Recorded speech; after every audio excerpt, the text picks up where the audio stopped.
Alakamisy fahinana ambin'ny folo ny volana novambra taona 2024 miaraba tompoko lahy sy tompoko vavy tonga soanao atao anatin'ny fotoana ny fampahalalam-baovao manasanao mpanajana sy ampitiavana ny tenako anaraka izany hatramin'ny farany. Toy ny mahazatra dia nipejy ny raharam-pirenena avy hatrany no isataratsika ny fampahalalam-baovao demokrasia tamin'ny endriny vaovao ary nanio ny tsy faneken'ny vahoaka malagasy ny fanaovana amboletra ny ampandanina ny teratany vahiny ny zava-nitranga-androany ho ny vondry ny kandida tsy mampiova ny tolona natomboka ny valiny saritsary-pifidianana ho avy eo ireo no teboka nisongadina tamin'ny fanambarana nataon'ireo vondry ny kandida androany ariva izay nisaorany ihany koa ny malagasy tamin'ny fihetsika nataony avitra sy olon-dehibe sy mbola avatsara.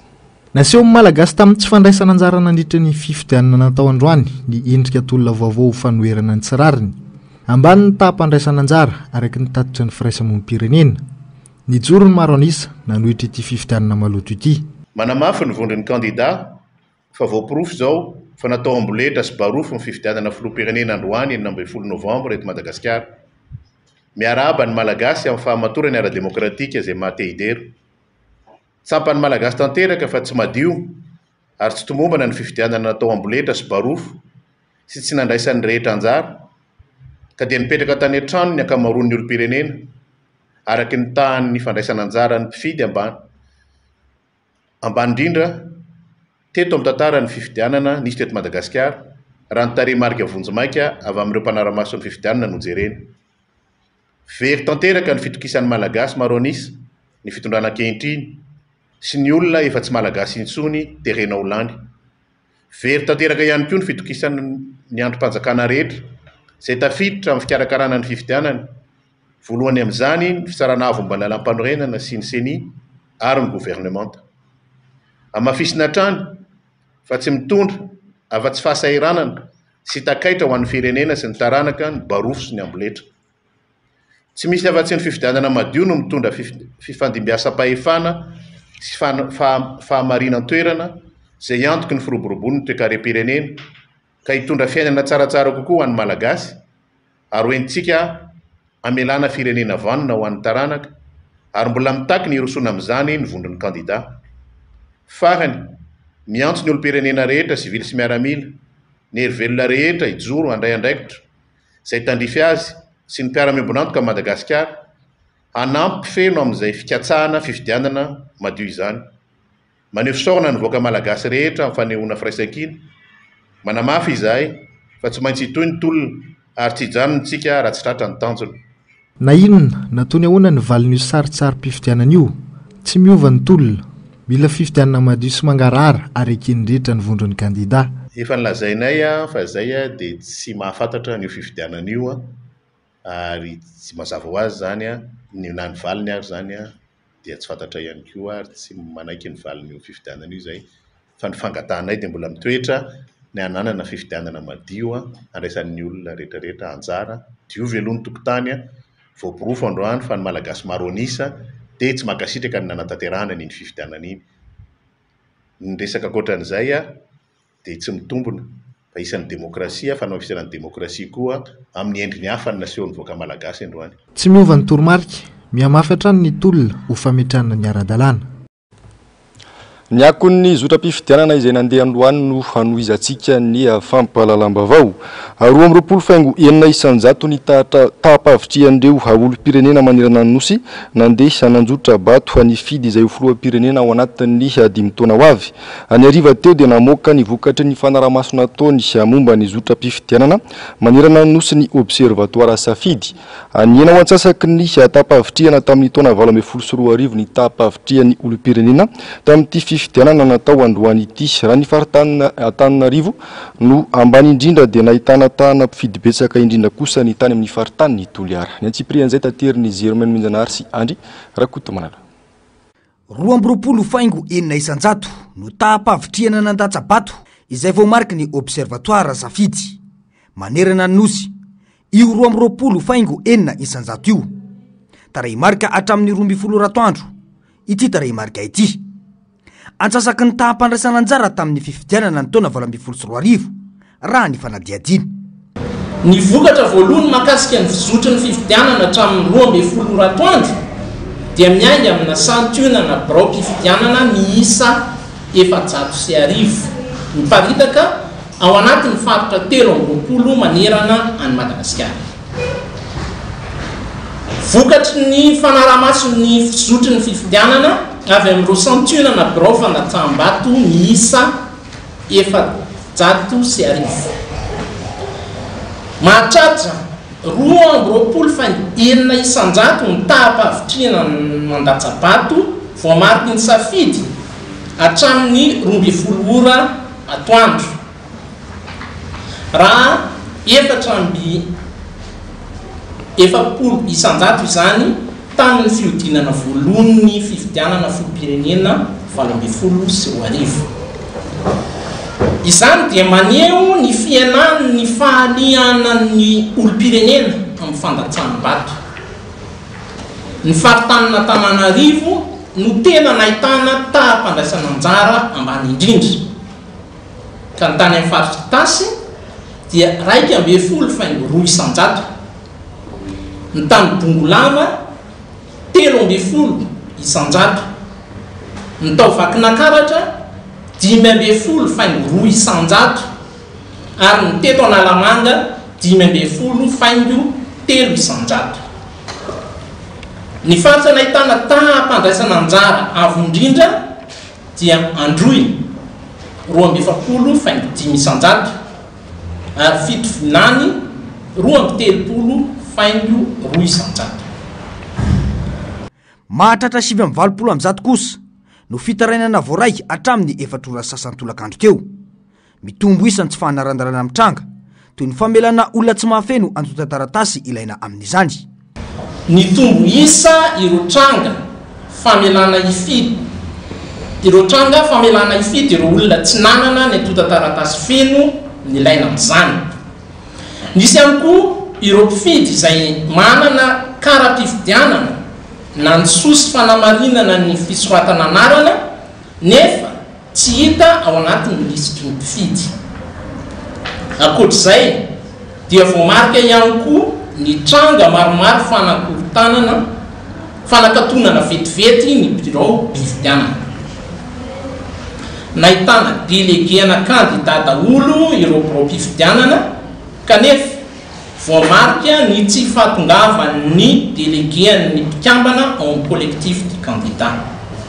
Nanamafy ity firaisamonim-pirenena mpanaraha-maso ny fifidianana ity fa mitoy ny fandraisana tatitra sy ny fanaraha-maso ny zotra-pifidianana ka ao anatin'izany ny fanisam-bato, ny fikirakarana ny voka-pifidianana eny anivon'ny SRMV, ny fifanolanana ara-pifidianana ary ny faneken'ny kandida rehetra ny voka-pifidianana.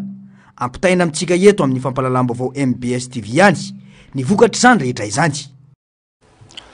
Eo amin'izay tatitry ny observatoire safidy manaramaso ny fifidianana izay hatrany famelana malalaka ireo olona mandatsabato kanefa tsy nanana kara-panondro na pasiporo na fahazahoan-dalana mamily fiarakodia fahatarana noho ny tsy fahatongavany mpikambana amin'ireo birao mpifidianana sasany tsy fahafehezana fomba fiasa anisan'ireo fitarainana voarainy safidy mpanaramaso ny fifidianana ihany koa ireo ny maraina teo. Ny antsiprian'izay hatramin'ny 10 ora maraina teo nananika amin'ny 20 ny antso fanerana nataon'ny olom-pirenena tamin'ny sampana fanaraha-maso ny fifidianana na ivon'ny demokrasia fandrombonana na ny safidy tamin'ny laharana maitso. Trangana tsy fanarahan-dalana maro no niseho ka tao amin'ny faritra Androy sy Atsimo andrefana ny akamarony. Goavana indrindra amin'izany ny famelana malalaka ireo olom-pirenena tsy manana kara-panondro kanefa afaka mandatsabato, tranga izay manitsaka ny voalaza ny lalam-pifidianana. Ny fisokafan'ny birao mpifidianana nandritra ny fifidianana filoham-pirenena fiodinana voalohany dia nizotra tao anatin'ny filaminana na dia teo aza ireo tsy fafehezana ny fomba fiasa. Amin'izao fotoana anaovana fanambarana izao dia naharay fanairana miisa 730 tamin'ny laharana maitso izay niraisy ny foibe manao andromaso atanana izahay.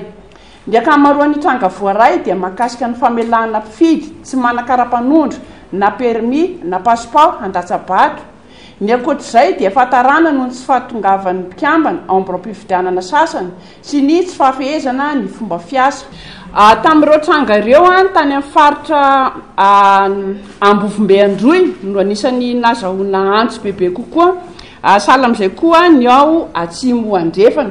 Ireny zany no tena nazahoana an'ilay tranga le hoe lay fahatarana ny fitaovana na ihany koa fahataranyireo mpikambana amin'ny birao fandatsaham-bato. Ny tanterana zay dia tena ny fidy lay mpifidy, izany hoe tsy nitaky an'ilay hoe fananakaram-panondro. Raha izay ny voalazany lalàna hoe tsy maintsy manakaram-panondro na passeport na permis, tsy naneo an'izay zany lay olom-pirenena dia nefa navela hifidy. Mba ho fiarovana an'ireo ekipanay any amin'ny terrain dia tsy ho teneninay ilay toerana fa nandranay satria rahantsika mahafantatra ny zava-misy amin'izao. Raha nitatitra navoaka nisy safidy mahakasika ny fisokafan'ny birao mpifidianana ny maraina teo, 8.5 isanjato ny birao mpifidianana narahan'izy ireo maso no nanaja amin'ny fisokafana tamin'ny en'olona maraina. 8.5 isanjato ny birao mpifidianana dia nisy delege ny kandida nanatrika amin'ny fisokafan'ny birao fandatsaham-bato. Nahatratra 5 ny mpanaramaso avy amin'ny safidy mandrakotra ny birao mpifidianana miisa ray alina izay miparitaka amin'ny komina 8.7, distrika 7.10 manerana ny faritra 3.20. Araka izany dia tsy afaka miala fa ainany tsy maintsy hidirany Madagasikara ao anatin'ny krizy vaovao indray aorian'izao fifidianana natao amboletra izao. Ho nisy olombavam-bahoaka Alain Ratsimbazafy androany hita miharihary fa tsy matoteny intsony ny fanjakana na dia ny ziriziry sy roso amin'ny fifidianana azy izy ireo androany. Nalaina ny olona nifidy satria tsy toteny amin'ny vahoaka malagasy maro anisa intsony ny fanjakana malagasy. Ny any Tsiprian'izay hatramin'ny 12 atoandro teo 2.9 isanjato no tapavitriany malagasy manerana nosy ny fidy tamin'ity fifidianana amboletra ity. Manaprofo isalanisa ambany ambany io ireo sary sy ny antotanisa izay azo tamin'ireo birao fandatsaham-bato sasatsasany teto Antananarivo ny tapany maraina teo. Midika mazava io salanisa io fa tsy hamaro toerana ny mpitondra sy tsy atoteny amin'ny malagasy izay misoratena ho lany tamin'ity fifidianana ity. Tsy ho legitima mihitsy izay mpitondra eo koa nisy olom-bavam-bahoaka Alain Ratsimbazafy androany. Ho aho manokana aloha dia nanapa-kevitra ny tsy nandeha nifidy ary tsy nandatsa-bato. Noho ny fahitako sy ny fahatsapako ny fandikan-dalàna maro sy ny osika mandritra ny fanomanana sy ny fietrehana nyity fifidianana filoham-pirenena tamin'ity taona 2024 ity. Noho izany na inona vokatra azontsika eo amin'izay fifidianana tao amin'ity androny ity dia tsy mipetraka le antsoina hoe legitimité ho an'izay tafapetraka ho filoham-pirenena eo. Fantatsika raha ny amin'ity androny ity fotsiny no resahana dia misy mihitsy ny mividy ny safidim-bahoaka tamina birao mpifidianana maro nahitana an'izany.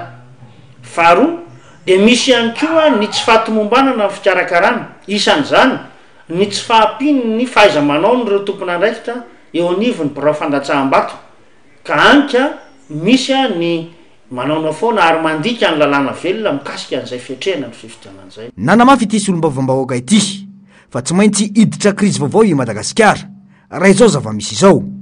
Ny maro anisa no hitsangana satria tsy ampy antsasaky ny vahoaka malagasy 30 tapitrisa izay isa noraketin'ny seny akory no tonga ny fidy androany.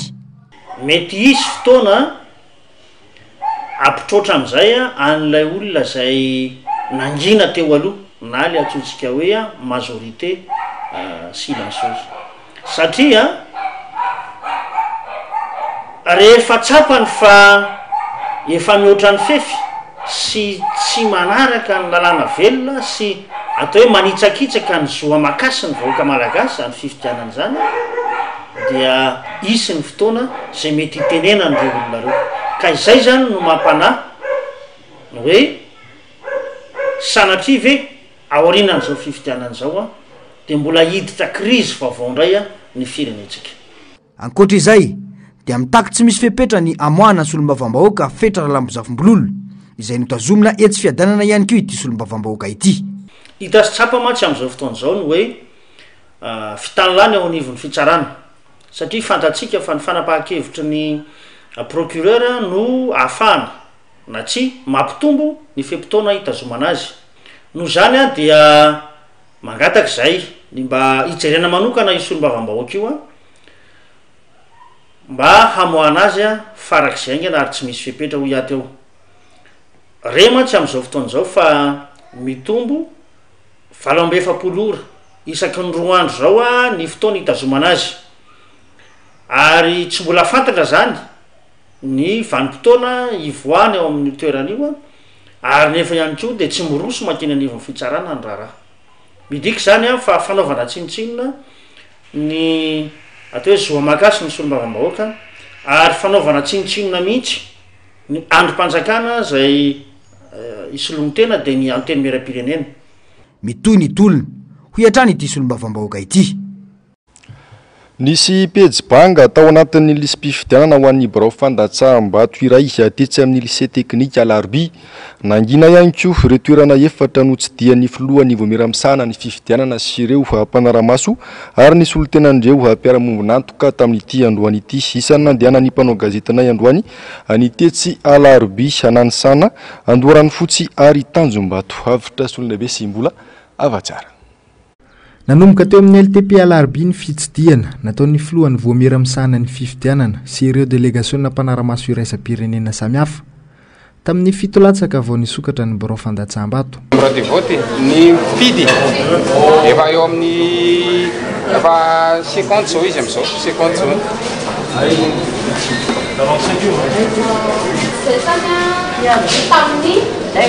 Tamin'ny 7 latsaka ny latsaka tany birao fifidianana ezakezanay problème hita tato aminay fotsiny a le lisy fifidianana misy page tsy ao de misy zany ohatra hoe page 1 zao de tsisy 2 fa to de misao 3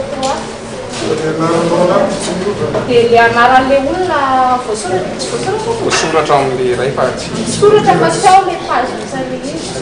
Ny toy tetỳ amin'ny EPP-na ny sana taorian'izay nangina ihany koa ny tetỳ atoerana.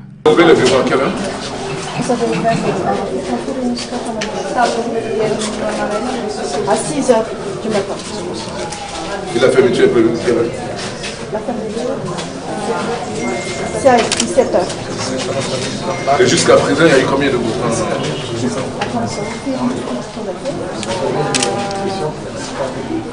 On dit 40 à peu près. Depuis ce matin, donc c'est 40 électeurs. Sur combien? Sur combien? 480. 40 sur 480 électeurs. La mission c'est le consigne. C'est juste la consigne pour dire aux électeurs, c'est comme ça qu'on fait le choix. C'est pas le compte. Les électeurs qui sont venus, c'est systématique. Mais ailleurs, les autres affiches, c'est affiché au tableau, on sait déjà combien de personnes qui ont voté. Mais là, quand on vient, on voit juste les consignes. Ho an'ny tetỳ amin'ny lycée Andoran'ny Fotsy kosa dia nanomboka tamin'ny 9 ora ny fandatsaham-bato.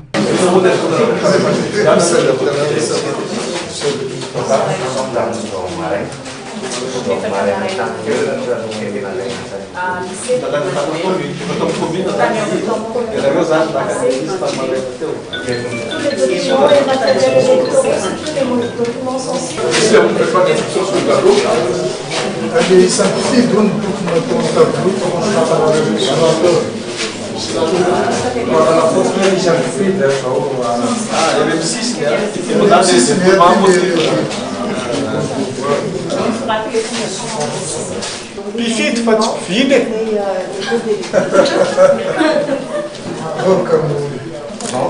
Vous avez commencé depuis quelle heure? 6 heures. Teto amin'ity birao mpifidianana teto amin'ny EPP Andafy Atsimo Tanjombato ity ihany koa nahitana olona manana fahasembanana ara-pahitana ka nandray anjara tamin'ny fifidianana.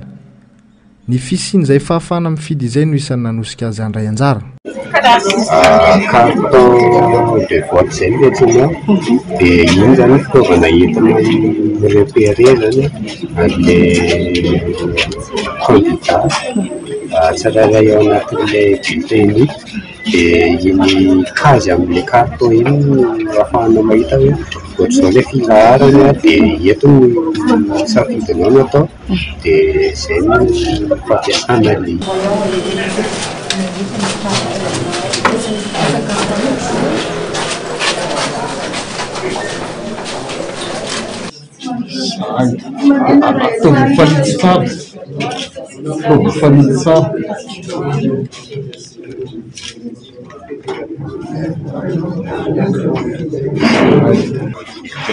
Zay zany ianao zao ny isany zany raha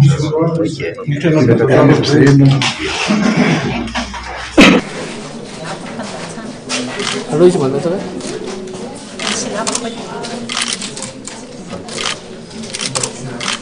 nizotra araka ny tokony ho izy ny fitsidihana hoy ny filohan'ny seni.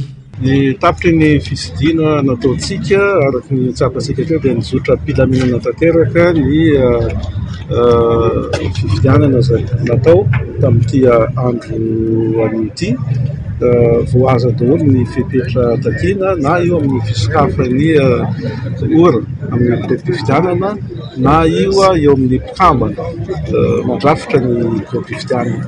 Araky ny tsika satria tsika nanontany ny vatana ny mpikambana ny fifidianana ireo dia tena tsy misy mihitsy ny olana nizotra mpilaminana. Ny olona dia tonga nanefa ny adika ny androany ariva ihany dia isy fanomezana ny tendance.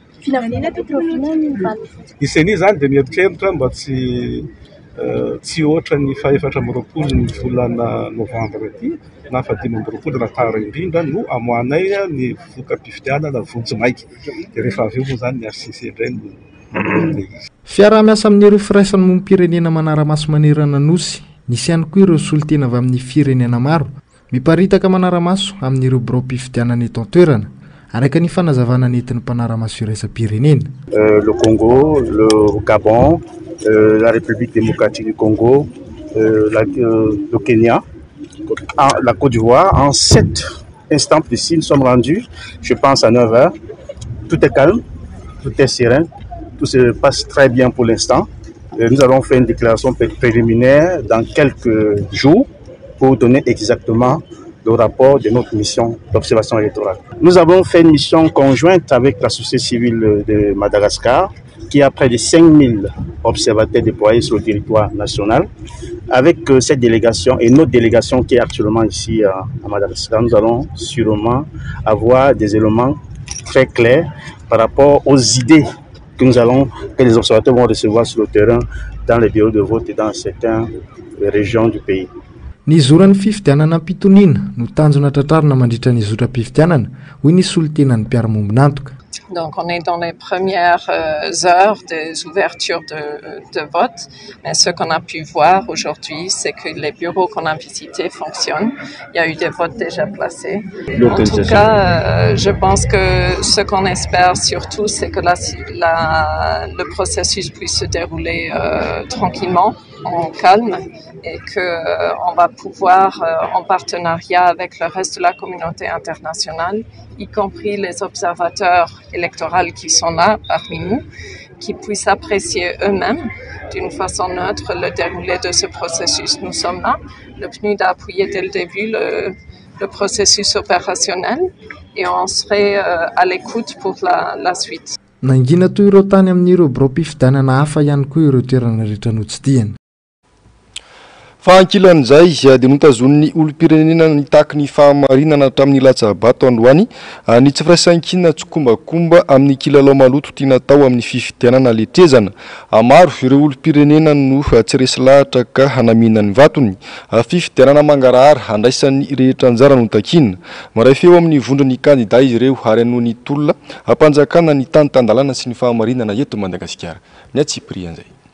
Fifidianana izay filoha hitondra ny Madagasikara ato anatin'ny 5 taona ho avy no natao letrezana androany. Tsy naharoditra maro anisany efa izany, ankoatr'ireo nijanona tany an-trano tsy nandeha nifidy, teo ihany koa ireo nanohy ny asa andavanandro ny toy ireo mpivarotra. Fandraisan-dahatry ny tena manokana, tsy niterena na novozonana fa antsitrapony tsy nandehanana nifidy, hoy ny olom-pirenena sendra ny fandraisam-peonay androany. Fifidianana maloto, fenosika, tsy andraisan'ny rehetra anjara no natao androany. Tsy amita tena mikajikajy maloto sy hitondra ny fampandrosoana eto amin'ny firenena hoy ny fanazavan'ny olom-pirenena. Sambany hatramina mpifidy ny tsy nandaty-sabato hoy ireo olona trany. Tsy azo hodin-tsita ny fahatombanana maro samihafa. Tena hoe safidy ny asa mihitsy zany aloha fa mazana be le fitadiavana zany tamin'ity fitondrany teto. Ny olona miasa tena zany ny tena perte tena grave be mihitsy. Tsy maintsy miasa. Tsy nandeha mifidy satria tena tsy milamina le fifidianana mikarakaraina ho an'olo tokana zany le fifidianana tsisy navelan'ny teny akoatran'le olo tokana le fahatelo io zany dia tsy eken'ny saika mbola vazany hitondrantsika dia ny androandroany 16 novembre andro fifidianana hony za zao sady tsy nahazo karaha-pifidianana izay rehetrarehetra tao an-trano tao an-tanàna mo efa safidiko ihany koa ny tsy hifidy satria raha mifidy dia tsy safidiko ny fantatro fa tsy olana eo dia aleoko tsy mifidy fa reraka fotsiny any hifidy le izy fahitako anazy matola izy efa natao hoe hevitry ny rehetrarehetra ho an'olom-pirenena rehetrarehetra tsy ho an'olona anankiray fa matoa ny atao hoe hisafidy ianao dia misy olona safidinao eo dia afaka manana lalana ianao safidy amianina na safidy andrakota na safidy andrabe kanefa le izy hita miariary fa efa rabe natao lany dia tsy mila misafidy andrakoto zany satria raha safidy andrakoto rakota nefa fantatro fa tsy olany dia tsy maintsy rabe foana anao na hifidy na tsy hifidy ny faharoa manarakarak' zany le zavatra misy amin'izao raha hoe olo-pirenena zany ianao zany tokony mianana olona hoe safidinao hoe tena hoe tia ny olona tokony hofidiko zava-misy ankehitriny nefany olona anankitelo ihany izy zareo no fidiana sarotra be ho anay le hiteny andeha hifidy zay nefa le olona tena mba safidina anatin'ny eritreritra tsy ao dia normal be zany voalohany indrindra tsy hifidy tamty mihitsy za vao nisy an'izany hoe tsy mifidy fa nanomboka vao natsiary teny hoe 20 taona dia hifidy foana hatramin'izay za zany hoe zay le tsy fantatsahako vato zay amin'ny lafiny anankiray misy fiatraika zay satria eo amin'le resaka safidy fotsiny anamanokana fotsiny aloha mety hoe zay efa mianaka mety tena hoe tsy halany an'le olona fidinay raha ohatra ka latsaka le olona tianay raha ohatra ka tsy mifidy zay efa mianaka fa raha ohatra kosa hoe tena hoe amin'izao zava-misy zao tena normal be mihitsy aloha raha tsy hifidy satria hitanao tsy haiko aloha hoe hoan'ny fotsiny miangatra hoe mety ve amin'ny olona tsirairay hoe mety ve zao tena hoe zava-misy iainan'ny olona tsirairay zao za zany tena fifidianana tena iandrasan'ny olona dia madio mangarahara ary ekeny rehetra araka zay foana manko zavatra tena hoe fiteny re matetika niza miteny an'izay daholo hoe madio mangarahara ary ekeny rehetra fa mbola lavitra amin'izay ve zany ty mbola lavitra be mihitsy zany raha hoe ohatr'izao foana zava-misy zahay zany tsy nifidy satria zahay mila olo gasy malagasy fa tsy mety isy ho fidinay zay nahatonga anay tsy nifidy zany dia aleonay mandany fotoa ety Analakely zany fa tsy afaka hifidy zay fa soa malagasy tsy mety isy zany tiana hifidina fa gasy ray malagasy zany soa zay mifidy gasy soa zay aleo mifidy vazaha zay zany nihevitsay fahitahanay azy tsy normal le fifidianana raha satria ny olo am'izao zao ny ankabetsahan'ny olo tsy vonina hifidy fa zay vao vidim-bola no mifidy zay zany fahitahanay azy manokana zay ametsahanareo n'izay fanontaniana zay vao tamitika tsy mampatahotra moa zany sady tsy mahamenatra ny milazan'izany satria iarahantsika mahita fa ny olona am'izao tsy misy tsy tonga mihitsy ny olona am'izao ary tsy mahatahotra ary mahasaky mihitsy ny olona hoe tsy hifidy izy satria tsy normal le fifidiana tsy azo hitokisana mihitsy tena tsy azo hitokisana sahanay miteny an'izany ny anjasana am'izao zany ny raha ny amiko manokana zany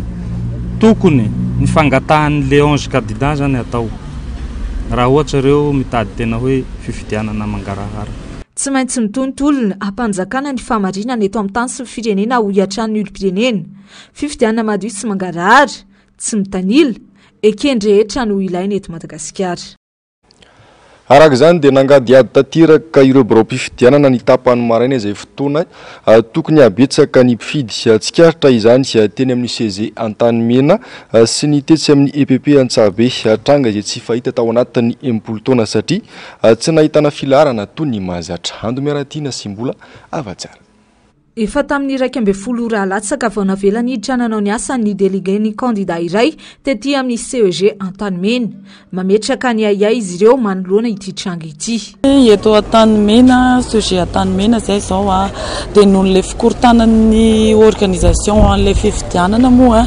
hitantsika ny korontana misy eto amin'ny firenena dia manana problème kely zay le légalisation le amin'ny commune iny no tsy nampidirana anay efa hatramin'ny maraina be zay ny tonga teto dia zao zany le izy vao manomboka amin'ny vady satria nisy appel tonga tany hoe ekena le légalisation nefa le izy efa nandeha ela be.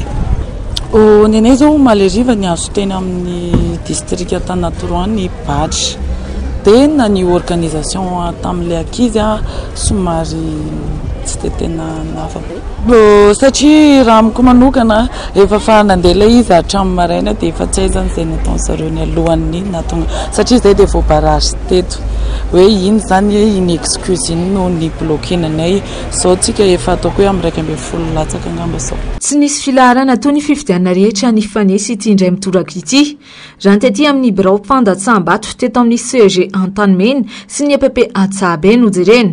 Tsikaritra nanomboka tamin'ny 9 maraina ny sokafan'ny birao fandatsaham-bato hatramin'ny 12 atoandro fotoana nandalovana teny an-toerana fa nangady ady tanteraka ny tokotany.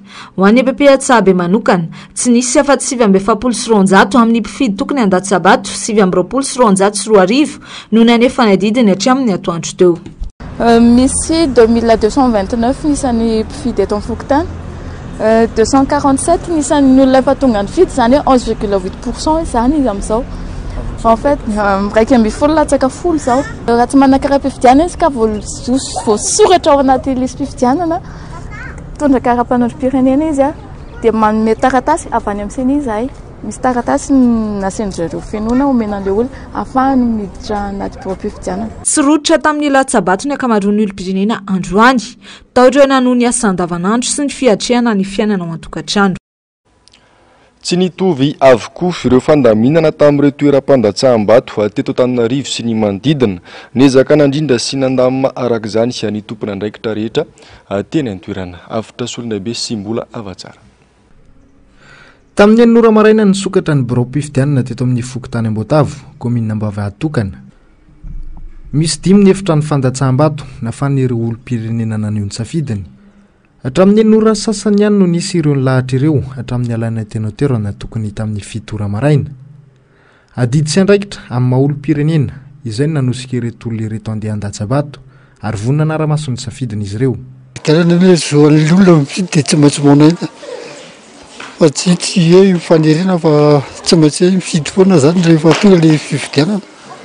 Dia izay natonga nanao olom-panjakana daholo inge no mony hoe dia sahanao azalosoka zany dia tsisy ahitany ndray. Fa tsy maintsy hitan'ny olona foana raha vao misy manao mosoka zany.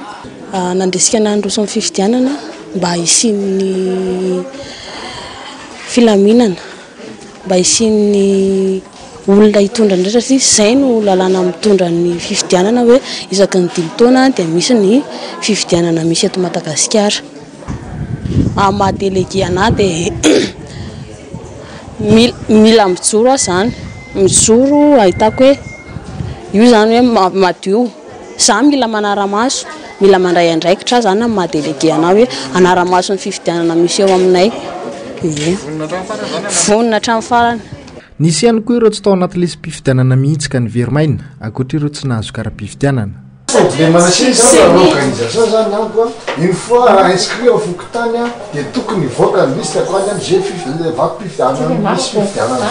Raha tsy mbola veko foana hoe le fontitsika mbola tsy nijery mama le fontitsika azonao izay nataon'ny fanjakana tsy zahay avy aty amin'ny sery Fokotany zany io fa ny fanjakana mihitsy nandefa ny olona avany sy ania ny tiatiatsika rehetra azonao na izana ianao samy soratany seny iny daholo azonao ary io zavatra io tena karapanondro mihitsy ny olona zareo amin'izy tonga amin'ny nanoelatsika tena itsika ary tika présence satria mila somiatsika azonao tsy mety zany tira napetraka hoe madamanao nametranao karapanondro dia lasa dia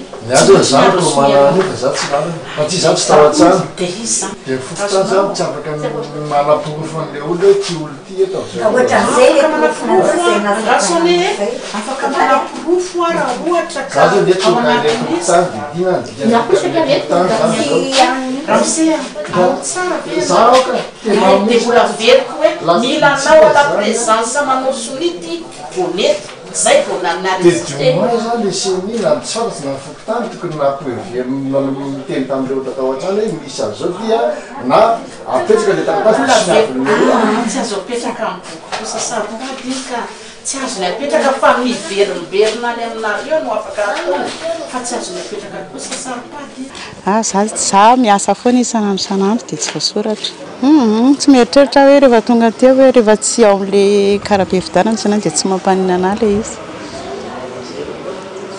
manaraka andray mpifidy manodidina ny 3 arivo ny voasoratra anarana misy ireo tsy nisitraka ny karabe-vidianana kanefa nahazo ny fidy ihany araka ny toromarika tamin'ny enina ny brody vote no nisokatra fa ny fanomanana moa zany zay efa tonga aloha za zany efa tamin'ny 5 latsaka fefany teo ny tonga teo satria androany vao naterina ny fitaovana dia niaraka tamin'ny délégué moa zany no nanatitra anay ny fitaovanay miaraka amin'ny gendarme dia nandray an'izay ahako niaraka tamin'ny président du vote fa ny io moa nampatonga kely le hoe somary misy nijoro mbola misy le signature-ny membre de bureau anankiroa dia vita ny famakinana azy amasom-bahoaka teo dia nampidirina zay vao nanao soni le membre de bureau roa dia zay nampataraiky kely anazy fa misy zany aloha misy tsy voasoratra le olona zay zany aloha le izy fa amin'ny fotoana io moa le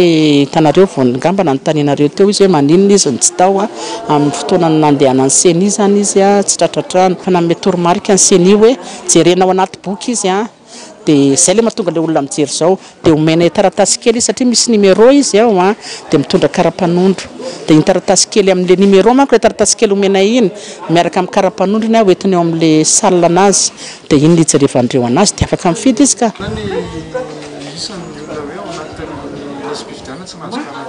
tsy dia betsaka kosa tsy dia betsaka ka tsy dia betsaka kosa raha misy dia misy ngamba amin'ny boky ray afolo fa tsy dia betsaka raha misy arany fa tsisy an'izay kosa arany teto aminay kosa aloha tsisy misy le double azonao hoe ty olona ty sady ny soratra tary fa tena voaraka tsara kosa iny hoe aiza ianao no tena natonanay aiza ianao zany aiza ianao nifidy fa ianao dia manana lista roa ary sy ary dia miteny izy hoe aria na eto ahako dia manao soni ny amoa zay folany tena approveko tsara mihitsy hoe manao soni vao miala eo zany dia mandray an'ity mo tsy ho eto dia tena tonga dia soratako iny karaha-pifidianana iny hoe tsy mifidy eto fa any ananana any amin'le toerana andehanana nitaraina ihany koa ity mpiambina ny sekoly ity izay nanaovana ny birao-pifidianana ho anam-boatavo tsy nisy nijery mihitsy izy hatramin'izay fifidianana izay kanefa miantoka ny filaminana sy ny fiarovana ny toerana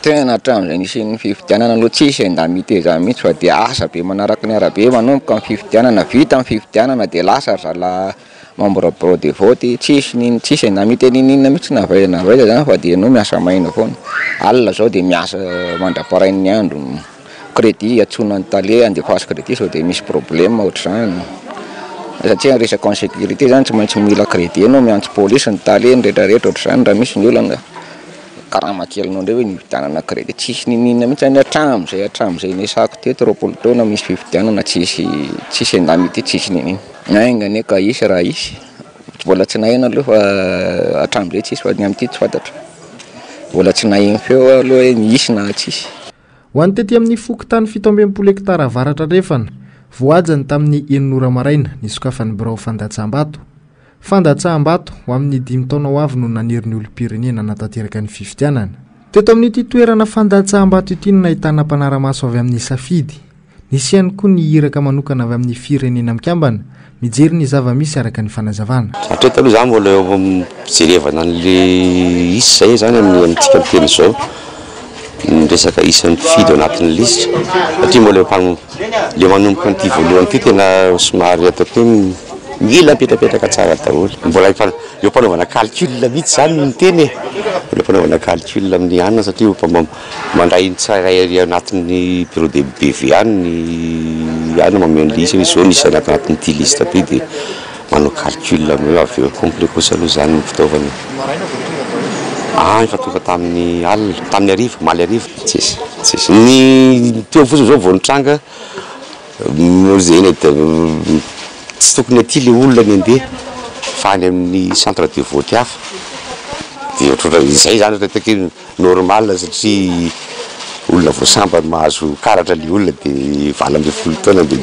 mijery izy dia tsy hitany ny aiza izy mananta vakina dia atoro azy arinareo mandeha sahala amin'izay koa ny ireo le délégué zany tsy mahita ny centre zany dia matoro azy ny toerana na izany ajany zay no anjaranjara ndraikitray manoro. Fa ny maraina teo kosa vao nanamboatra ny jiro tamin'ireo efitrano fandatsaham-bato ny tompona andraikitra Tetsy Atsimbazaza. Tsy nahitana fa tsisy olon-tena ny kandida larana fahatelo kosa ho an'ny Tetsy amin'ny EPP Atambarinandrina. Tsy misy biro-pifidianana niavaka fa nangingina avokoa izay nolalovana. Zero menomenjanahary sy Manofo Randriamalala. Toy ireo biro-pifidianana rehetra tsy dia nahitana asa natao ireo tompona andraikitra anaty efitrano-pifidianana. Ny lamina ny manodidina nangina ny tokotany. Ny teto amin'ny CEG Tsimbazaza ahitana ny fokotany tsara faritra sy Akadito Maroa tsy tonga atsasany akory ireo nandatsabato hatramin'ny 12:20 minitra. Efitrano telo tamin'ny 5 nakana ireto salanisy ireto ho an'ny fokotany tsara faritra. 770 ny tonga ny fidy raha 5,5 ireo voasoratra. 770 ny tonga ny fidy raha 7,7 ny voasoratra. 3,5 ny tonga ny fidy raha 3,5 ny voasoratra anarana tao amin'ny efitrano. Tsy mifanalavitra amin'izay ihany koa ny tao amin'ny fokotany Akadito Maroa izay nahitana efitrano folo fandatsaham-bato. 3,20 ny tonga ny fidy raha 3,7 ny voasoratra anarana. 7,70 amin'ny 3,7 voasoratra anarana ny tonga ny fidy. 20 tamin'ny olona 2,7 voasoratra anarana ny tonga ny fidy. Samy hafa ihany koa ny ora nanombohana ho an'ny teto amin'ny fokotany Akadito Maroa. Tara 12 minitra teo eo no nanombohana tamin'ireo biro fandatsaham-bato sasany. Mbola niandry an'ity fiselena ny tournit zay dia mbola nanamboatra jiro zay nampatonganay tarakely fotsiny. Oui, tamin'ny maraina vao tonga ny anay. Raha ny ato aminay manokana aloha maromaro ihany ny olona tonga raha oharina amin'ny inscrit atsy.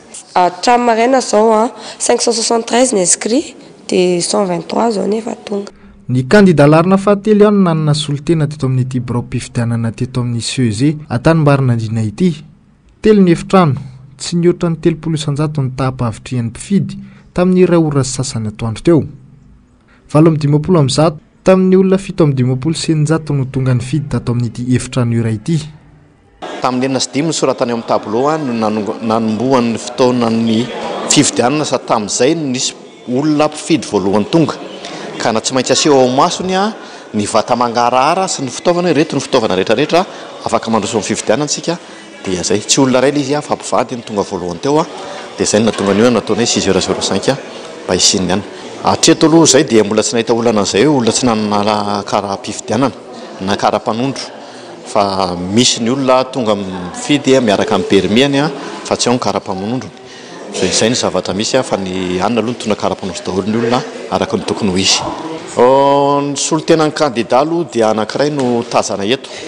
Ny mpanara-maso dia misy ny zoako dia ny AFM dia KMF Knoe nandalo teo koa tamin'ny fitsofefany fa saingy tao tsy manana solotena ny KMF Knoe tsy haiko eo any amin'ny salle lafa fa le izy moa ohatrany roa izy na anona ny salle amin'izay bureau de vote telo le solotena mety raha ihany dia mba mifandimidimby mivezivezy eo ry zareo.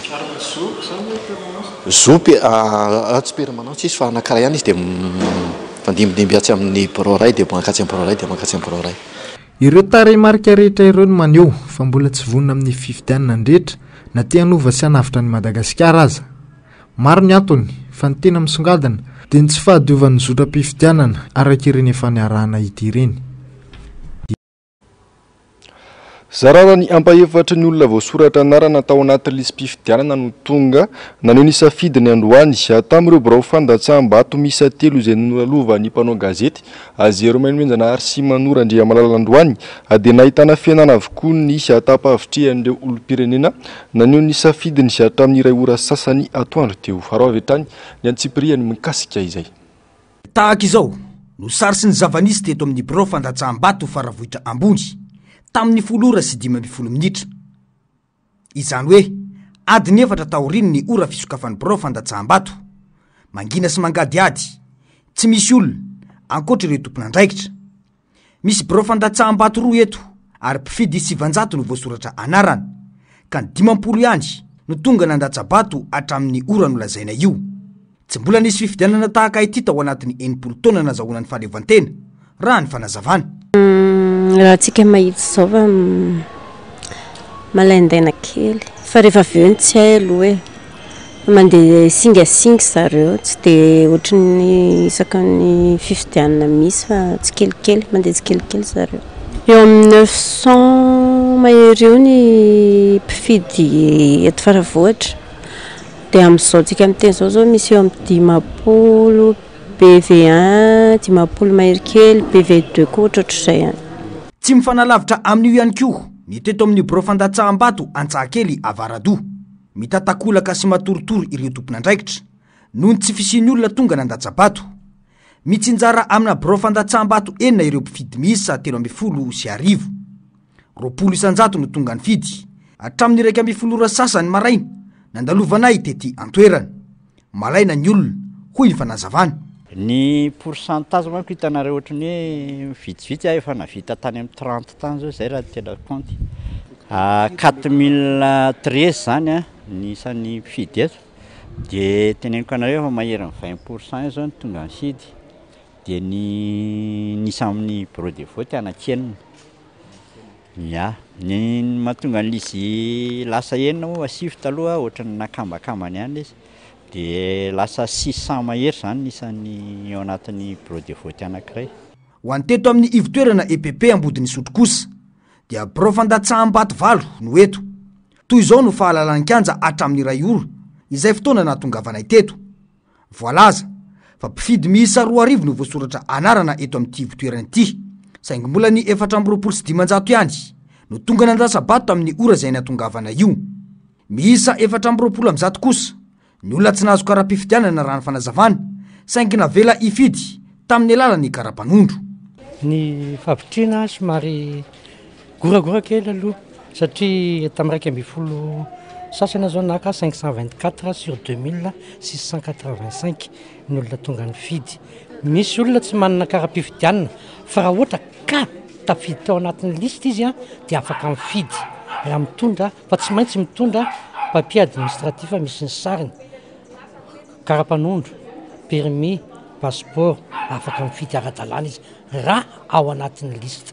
Nisy PDP nitranga ohatran'izay satria zay zao manana liste eo amin'ny 124 eo tsy nahazo kara-pifidianana.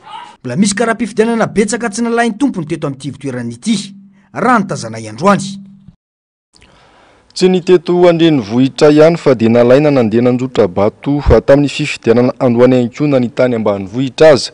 Ambany dia ambany ny taham-pandraisana anjara anisan'ny nanaovana fanadihadiana ohatra ny tao amin'ny commune ny Talatan'ny Volonondry ny Antsiprian'izay. Eto ny fokotan'ny Talatan'ny Volonondry ato amin'ny commune Talatan'ny Volonondry. Nangina be toy izao ny teto amin'ny birao fandatsaham-bato tamin'ny 3 ora sy sasany nanaovana fanadihadiana tsy nisy afa-tsy 720 isanjato amin'ny olom-pirenena no nandatsa-bato. Nangina zarara nisy mpifidy ihany koa ny teto amin'ny fokotany Avaratsena commune Talatan'ny Volonondry hatrany 770 ny isan'ny mpifidy nizara tamin'ny birao fandatsaham-bato 3 hatramin'ny fotoana nandalovanay tamin'ny 4 ora ariva tsy nisy afa-tsy 300 eo ny tonga ny fidy.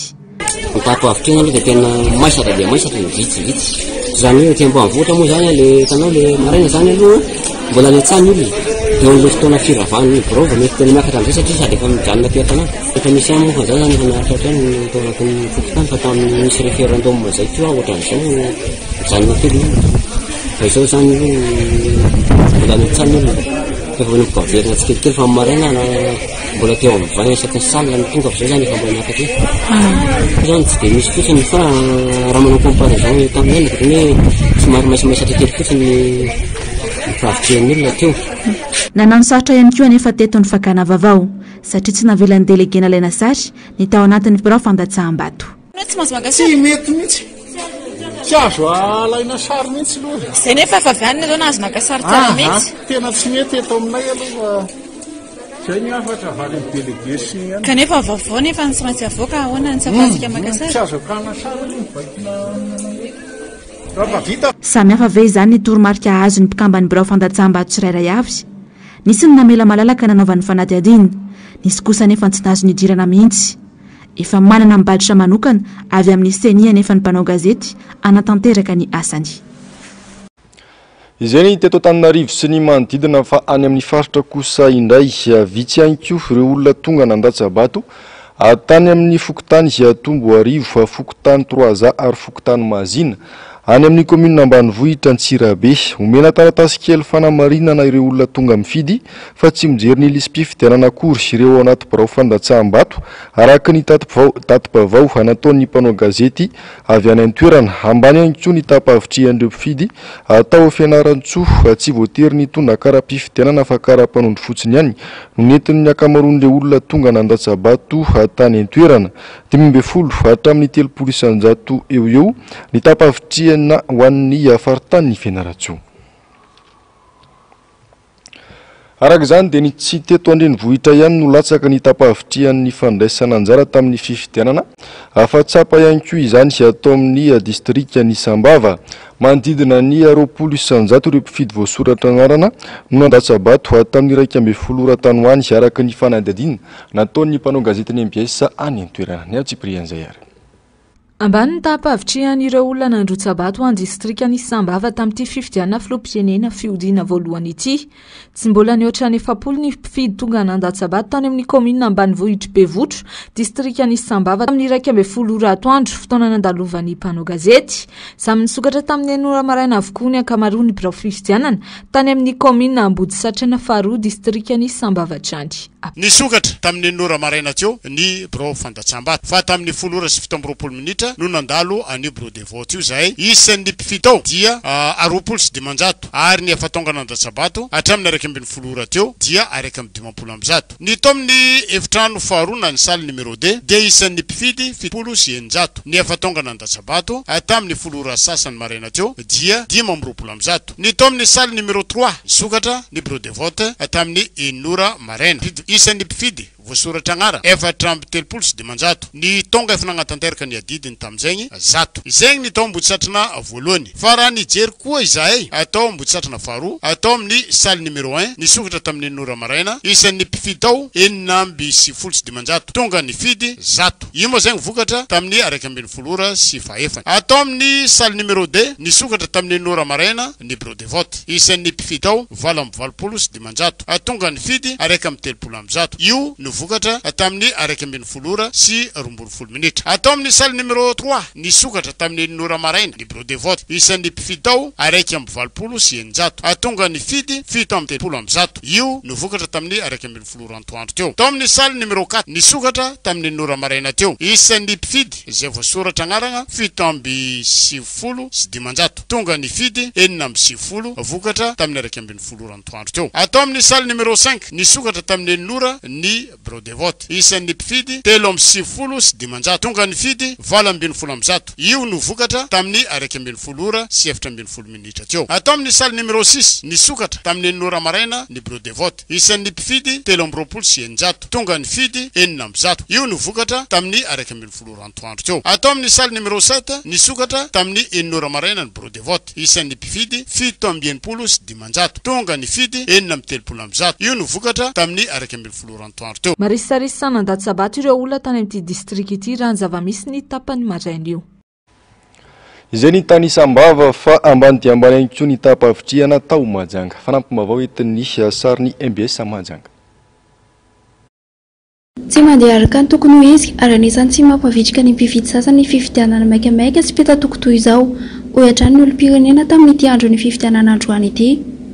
Ny antony nahatonga anazy nandeha fidy zany le olona tokony tohananay nefa tsy ao dia tsisy vary nandeha hoany nefa anao vato fotsiny dia ohatry mikoty nireraka fotsiny hoany le olona ho fidinay tsy ao dia moa le faharoa koa dia inona moa le kara-pifidianana koa zany tsy tonga aty aminay dia izay ny antony tsy hifidiananay zay tsy mety aminay mihitsy aloha zany le izy ny tena marina raha le resaka fifidianana ty tsy mety aminay satria zavatra ohatry ny resaka zavatra mamaika le izy mitanilo zavatra io tsy normal aminay dia alaonay mihitsy koa zany tsy mandeha ny tena marina satria fifidianana ohatry nefa misy ambadika io zavatra io dia izay ny antony tsy andehananay koa amin'ny lafiny ray.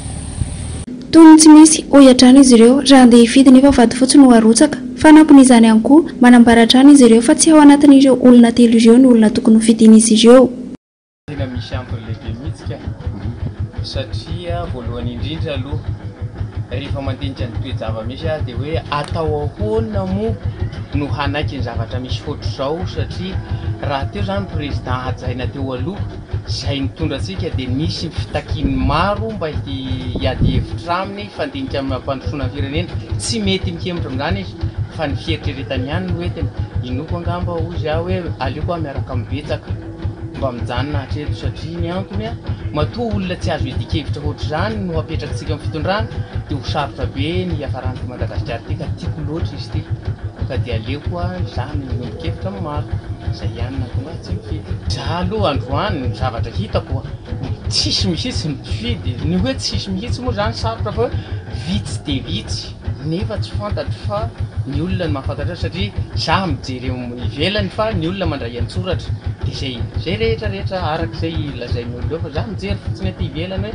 vitsy ny mpifidy tena zara fa misy vehiny midika izany fa tsy mahaliana ny olom-pirenena ny fanatrehana ny fifidianana amin'ity andro ny androany ity. Any Mahajanga izay hatrany dia tsy ampisa ireo mpikambana eo anivon'ny birao fandatsaham-bato avy amin'ny Voamiramahalio tena misahana ny fifidianana tao Belita fokotany Amborovy vokany anisambotra olona mpifidy ireo tompona andraikitra natao mpikambana eo anivon'ny birao fandatsaham-bato. Embesa Mahajanga. Sarotra ny nona fa fifidianana ara-dalàna ekiny rehetra ary azo antoka ny fifidianana atao eto Madagasikara. Sekteur iray eto Belita anatin'ny fokotan'ny Amborovy Mahajanga voalohany no nandehananay tao anatiny tia fanadihadiana ity. Tamin'izany no nafantarana fa tamin'ireo membre ny bureau de vote tsy niofana ary mihitsy aza niofana indray andro dia tapitra izany fifanana izany.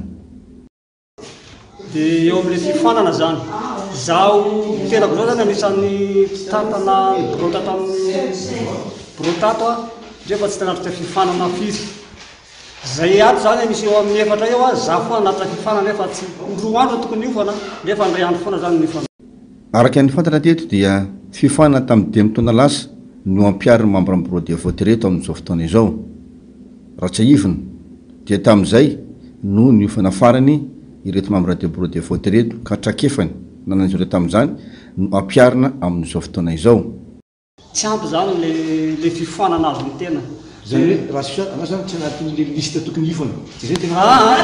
Anatiny fa tsy voanto zahay ireo jiaby ireo misy ireo zao na nanapitra fifanana reo fa le fifanana tamin'ny 5 taona zany io appliquendreo io hatramin'izao io. Misy mihitsy aza ny tsy fampiny olona ka akana olona anankiray tsy vita fifanana indray ampiarina sy omena anjara anatin'izany bureau de vote izany. Niseny le tompony ndraikitra voalohany amin'izany. Zanako zao tsy anisan'ny hoe anao an'izao mihitsy fa tsy te ho afavaraka zany tena nay.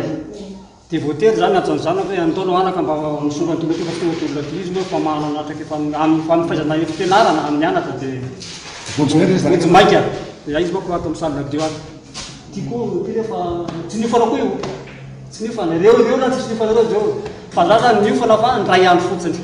Fa raha tamin'ny 2018 anankitelo zany tato dia olona amin'izay tsy fa zatra taty dia rehefa tonga eto hoe any amin'ny DPP Amborovy any amin'ny référence tonga dia efa mody rehefa lavitra be. Raha tsorina dia vitsy ny mpifidy ho ihany izy ireo satria tsy ampy ny fanentanana ary tandrametaka no ataon'ny fanjakana amin'izao fotoana izao. Mbola misy mihitsy aza ny kara-pifidianana ray boritra tavelatra isinaka araka nambariny izy ireo ihany satria maro tamin'izy ireo no tokony mifidy amin'ny toerana ity ka lasa mifidy ivelany zany secteur. Mifangaro voraka araka izany ny asa ary mifampiditra olona samy bureau de vote ro samihafa. Secrétaire amin'ny bureau de vote amin'ny salle 2 io roa foana atao président sy vice président. Tsisy assesseur izy tsisy secrétaire izy. Secrétaire voasoratra aminazy ao amin'ny listany amin'ny avy amin'ny seni tsy nazokara mpifidiana sady tsy voasoratra anaty liste mpifidiana.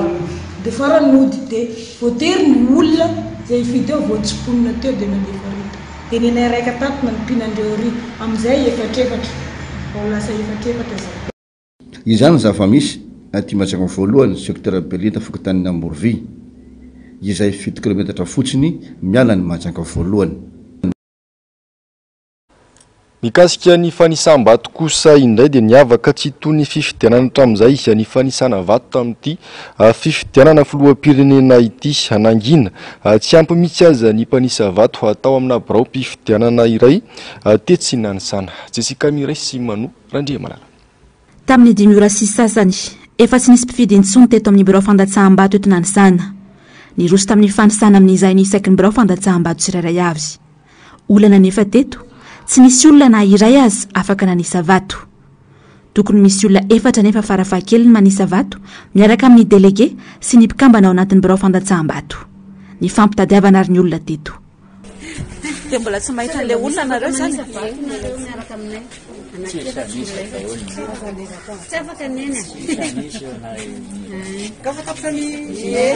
Dia tsy afaka manondo kanefa nareo raha tsy ampy izay olo izay. Tsy maintsy kafa mihitsy manisa vato fa izay tsy maintsy. Tamin'ny anora voafenin'ny olona efatra afaka nanisa vato isaky ny birao fandatsaham-bato. Izay araka izany vao afaka niroso ny famoahana ny vata fandatsaham-bato. Dia 174 io no isaitsika amin'ity 174 fotsy tena hoe maro izay dia marina izy tsy mijery safidytsika rehetra fa nisan'ny dia manomboka amin'izay tsika mifanasana isam-bata dia io miara-mahitsika fa mbola sele tsara izy io miara-mahita mbola tsisy mbola mihidy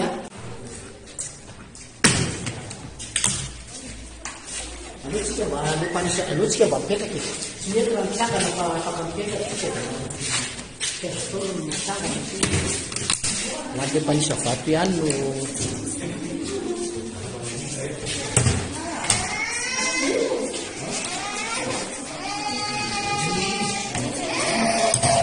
tsy narisika ny olona na ny fidy na ny nanisy izay no azo amin'ny tinana ity androandroany ity. Raha ny mahazatra hatramin'ny fifidianana hatramin'izay feno hipoka ny trano mandritra ny fanisam-bato saingy nangina tanteraka teto tsy nisy na ny orakoraka aza. Fa teny andranona ohatra itosy mahitsy ambotry manjaka ary anosy zato andrefana kosa no nanatrika izay fandatsaham-bato izay ny mpanao gazety Ravirazafa Mainina sy Tahirinena zararana tratra 30 isanjato ny tany olona tonga ny fidy tamin'ireo birao fandatsaham-bato rehetra ireo. Ny Tsiprian'izay ary. Dimorakatroka no nanomboka ny fanisam-bato eto amin'ny EPP Mahitsy firaisana ambotry manjaka. 900 ny olona tonga nandatsam-bato tamin'ireo 720 ny soratra anarana. Vitsy ihany koa ireo olona nanatrika ny fanisam-bato izay zary lasa raha tokantrano ireo nandrafitra ny birao fandatsaham-bato. Eto Mahitsy firaisana ambotry manjaka misy anay salle numéro 1 vitsy dia vitsy mpifidy satria 84 amin'ny 456 no tonga amin'izao amin'ny 5 latsaka fefana izao. Amin'ny firy ny fanisam-bato? Amin'ny 5 lamina aloha hatramin'ny maraina dia mandeha tsirairay tsy ohatra amin'ny tsy nisy 3 sy 4 zany malaina ny olona. 5 sy 4 minitra amin'izao eto amin'ny EPP Mahitsy firaisana. Tapitra ohatry hoe moa zany fanisana ny vato ho an'ny androany 9 ny volana novambra 2024. Raha ny soratra anarana dia misy 720 teto amin'ny EPP Mahitsy firaisana izay nahitana birao fandatsaham-bato misy anankitelo. 900 no tonga ny fidy ho an'ireo birao fanisana vato anankitelo ireo. Ho an'ny birao fandatsaham-bato voalohany dia 920 ny isan'ny mpifidy tamin'ny olona 950 sy 700 voasoratra anarana. Ho an'ny birao fandatsaham-bato faharoa kosa 10 no tonga ny fidy amin'ireo 12 sy 500 voasoratra anarana ary ny amin'ny birao fandatsaham-bato fahatelo dia 10 ihany koa ny isan'ny fidy ho an'ireo olona soratra anarana 150 sy 700. Raha mazava moa ny atotanisa fa ambany dia ambany tan'olona ny tonga ny fidy tamin'ireo olona sendra nay teny atoerana na nitikitika azy hijery ny fomba fanisam-bato na tsy nitonga ny fidy azy. Jerena le fandehan'ilay isan'ny vato hoe mandeha amin'ny normal ve sa misy zavatra ambadimbadika ohatra. Mbola tsy nisy aloha, mbola tsy nahita hatramin'izay, mbola tsy nahita hoe tahambamy be ohatroatra amin'izay. Ny antony aloha be da be le lazain'ny olona. Ohatra hoe rajoela lazain'ny olona vazaha. Fa le fiainana koa nge zao fe raha malala dia tsy maintsy izay mampatonga ny olona tsy dia manana an'le eo amin'le fifidianana fa raha resaka hoe zavatra hoe makany ambilan'ny olona dia any mahafinaritra ny olona amin'izao fa tsy dia te hivaky loha be an'le izy. Teminay mihitsy an'le fifidianana ohatra ny tsy manara-dalàna le izy diana alohanay tsy mifidy. Izay rehetra tsisy mifidy daholo. 5. Izay daholo. Tsisy mifidy izay.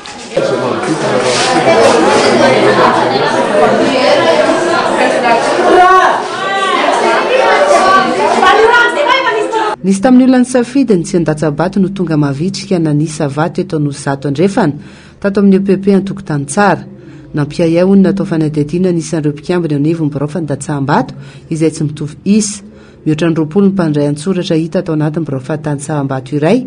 Azara raha nisy enina kosa tany amin'ny hevitra sasany ateto amin'ny EPP an-tokotany tsara Anosizato andrefana. Atahorana nisy ny usurpation des fonctions afatra no atao amretraretra zany immédiatement ao anatin'izao fansambato zao. Mila jerena reo feuille de dépôt satria misy bureau de vote mampiay hoe solitena n'izavo reo olona m'se présenté ambony latabatra anatina fahasambato satria misy ny ao anatin'ny bureau de vote sasany misy efa 20 olona hoe izavo reo dia mila jerevandreo zany ao anatina signataire farany amin'le feuille de dépôt ko dia sanatria misy ny soratena ho solitena ny 10 candidat izay tsy nanaiky an'ity fifidianana ty. Ny ankoatran'izay moa zany ny anao manio moa zany hoe raha voasoratra anatin'ny liste électorale aloha ka tsy manisy mpifidianana tsy manakara-mpifidianana dia tokony azo mifidy izay ny zavatra aiahina ankeo satria misy olona mena taratasy kely fotsiny dia nefa izy tsy manakara-mpifidianana nitonako moa dia afaka mifidy saika hoe manao ahoana ny procédure an'izay zavatra izay. Tamin'ny dimora no nanomboka ny fanisana vato maro dia maro ireo olona tonga nanatrika izany ny orakoraka moa mandeha ihany ny fifamaliana sy ny sisa izay hita tetỳ toerana amin'izao fotoana izao amin'ny 9 sy fefany dia mbola misy biraofany Datsambato mbola tsy nanomboka an'izay fanisana vato izay ho an'ny biraofany Datsambato voalohany mbola tsy nanomboka ho an'ny biraofany Datsambato faefatra ihany koa mbola tsy nanomboka marihana fa misy 5 ny biraofany Datsambato etỳ amin'ny EPP Andraninaohatra amin'ny ankapobeny moa dia ambany hatrany ny tanin'ny olona tonga ny fidy atony any amin'ireo faritra rehetrarehetra izay nandalovana ohatra fotsiny raha ho an'ny biraofany Datsambato faharoa teto amin'ny EPP Andraninaohatra raha enina amin'ny 370 ireo olona no soratra anarana 770 no tonga ny fidy ho an'ny biraofany Datsambato fahaenina kosa raha 2 amin'ny 370 no soratra anarana 370 no olona ny fidy saika mitovitovy amin'izay avokoa moa zany ho an'ireo biraofany Datsambato 5 zara raha kavitsiana ny olona ny tonga ny fidy nanatanteraka izay ho an'ny androany.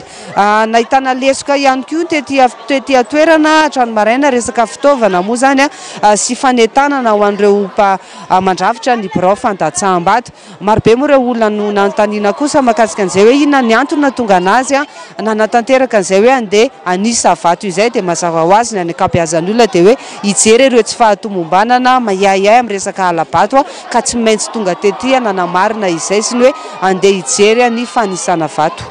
Tsy manan-danja raha ny hevitry ny olom-pirenena ny vaton'ny kandida milaza fa be mpifidy noho ny fahavitsin'ny mpifidy nandray anjara. Betsaka no tsy afaka nanatanteraka izany rahateo no lesoka samy hafa hita teny amin'ny biraofany Datsambato ny teny tosy. Tsy ampy ny toromarika nomeny ireo mpikambana ao anaty biraofany Datsambato raha ny hita ny olom-pirenena. Ny olona rehetrarehetra tsy mazoto amin'izany dia mety eo koa ny toetrandro taty moa ny sorana. Dia ny olona koa tsy mavitsika ny olona ary mino afa tsy etỳ atsimon-drano rery ihany fa manerana manerana ny nosy hitantsika tamin'ny fahitalavitra maromaro ngamba teo satria ny eny vaovao ihany ny tenako fa tsy afaka nandihy mifidy taty moa eny za koa tsy hifidy radio. Nanatrika fotsiny izay fa efa nisava kara-pifidianana dia tsy nahazo izay foka tany Andraninaohatra dia tsisy kara-pifidianana 9 izay ny tsy nahazo. Ray tokotany fa ny ankizy 3 nahazo dia ny 9 tsy nahazo. Mba hijery ny tany fahazotoan'ny olona mifidy zany dia rehefa hita eo hoe 5% 10% hoe zay ny olona vahoaka mba hifidy ve dia normal zany sa raha aminay aloha mety tsy dia manan-danja le izy satria 10% vahoaka zany hoe no hifidy anao nefa mbola analana le vato avy eo mbola misy mizarainao an candidat hafa tena tsisy dikany aloha aminay le izy.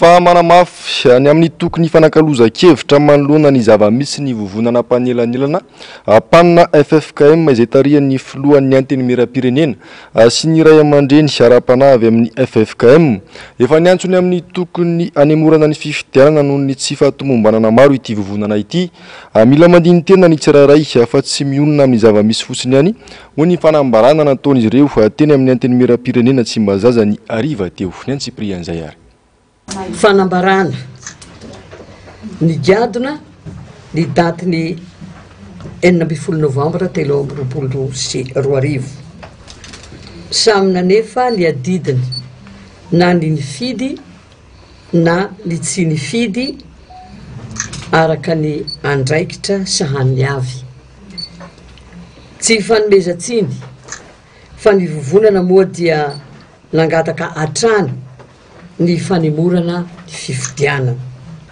sanatria tsy niteniteny foana ny vovonana raha ny tatitra ny ayainy maro fa isavorovoro ny sainy vahoaka ka tonga ary ny fotoana ifampandelia-tena sy handeliantsika ny dikany fifidianana fa tsy hifikitra fotsiny amin'ny famakafakana ny fahombiazana na ny mety tsy fahombiazana izany no antitra terin'ny vovonana fa mbola tsy levona akory ny fanantenana izao indrindra no fotoana tokony atserovantsika fa ny afatra sy ny fenitra ary ny finiavana nananany vovonana atram'izay dia tsy totany andro koa sahia ary isika hiara-midinika hifanakalo hevitra sy hifampizara mba hifanohanana amin'ny finiavana masina ny malagasy manana ny asiny i Madagasikara ka tsy afaka andrarak'ilombiandoha isika oela velona ny repoblika ny Madagasikara ngamba tsy diso raha ohatra ka milaza fa mbola tsy nisy ta farany ambany tahaka zao zay a dia manantitra sy manamafia ny filazana fa misavorovoro ny sain'ny olona zay zavatra lehibe zay zavatra io zavatra faharoa raha ohatra ka tsarona ny zavatra niseho tamin'ny zoma dia tamin'izay fotoan'izay a no nandray fanapahan-kevitra ny mpandray anjara nakatoa ny paika narosiny vovonana tamin'ny fanambarana zay natao ary navoaka tamin'ny alatsinainy raha teo ny tena nagnataka foana ny ampiatona ny fifidianana nefa moa iny dia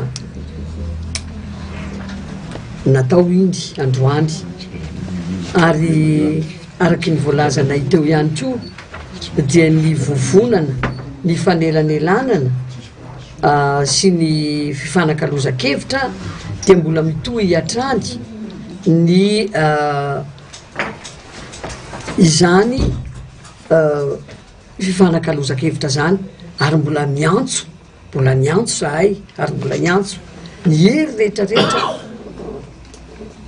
mahakasika any izay hotohizana na zavatra zay hitranga ao ariny ny vovonana dia mbola vonona mandrakariva fa tsy levona mihitsy ny vovonana zany a ny fametrahany ny apitso ny firenena satria masina loatra ny malagasy ary masina loatra ny republika ny Madagasikara ka tsy azo hoe hososena na atao kitoatoa amina izay fandraisana andraikitra na hevitra tsy mifanaraka amin'izany atao hoe fenitra ny tany tandalàna sy fanajana ny demokrasia.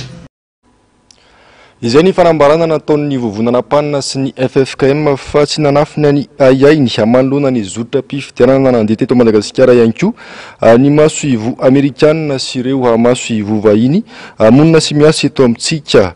Mampanay anay ireo tatitra samihafa momba ny taham-pandraisana anjara ambany manerana ny Madagasikara hoy ireo tao anatin'ny fanambarana. Ny maso ivo ny Etazonia sy ireo mpanaramaso iraisam-pirenena dia anohy anaramaso ny fanisam-bato sy anaraka kaiky ny fivoaran'ny toedraray eto Madagasikara na dia nisokatra ara-potoana aza ny akamaroan'ireo barao-pifidianana hoy ny fanambarana dia mampanay azy ireo ihany koa ny tsy fampian'ireo mpikambana ao amin'ny barao fandatsaham-bato amina toerana maromaro sy ny fiofanana izay nomena azy ireo.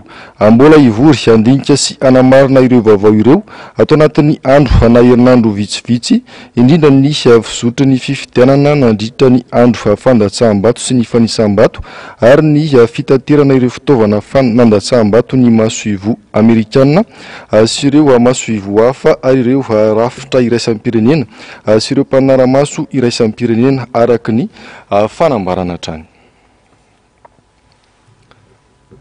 Lafim-baovao hafa tanteraka kosa indray nitrangana lozam-pifamoivozana indray tetsy amin'ny diga Nosy-Patrana ny hariva teo. Olona roa nitondra moto no naratra mafy ny fandona tamina fiara-pitatitra 138 iray nitondra mpandeha.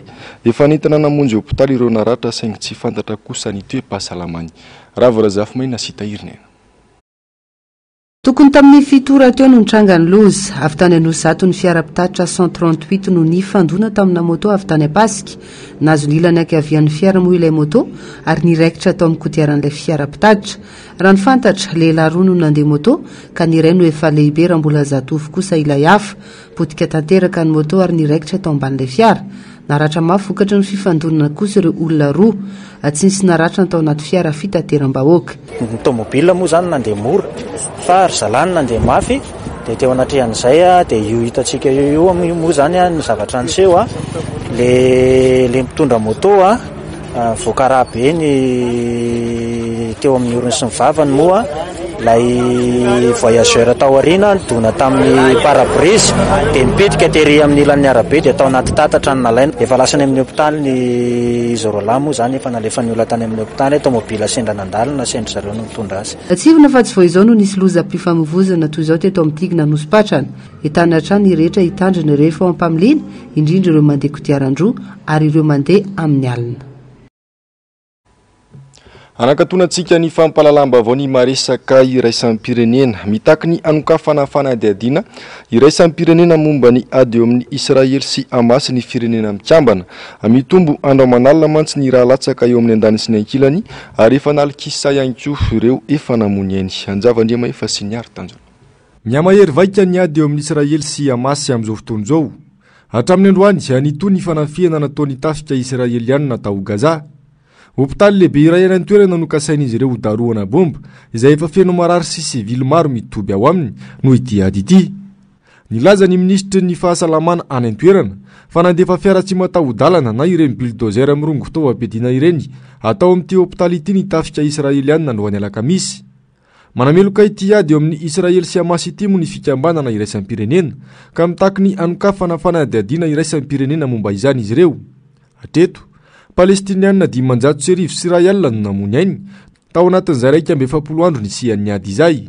Zaza avokoa ny antsasa-manilan'ireo namony ainy ireo. Ankilany Israelianina 200 kosa no maty ka miaramila ny 50 amin'ireo.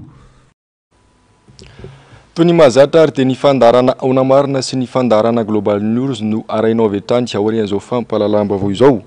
Mariage sous les flocons io kosa ny lohateny horonan-tsary iny amin'izao atolotry ny MBS aonao amin'ity androany ity ny sampana fampahalalam-baovao manome fotoananao amin'ny rampitso indray velomary tompoko.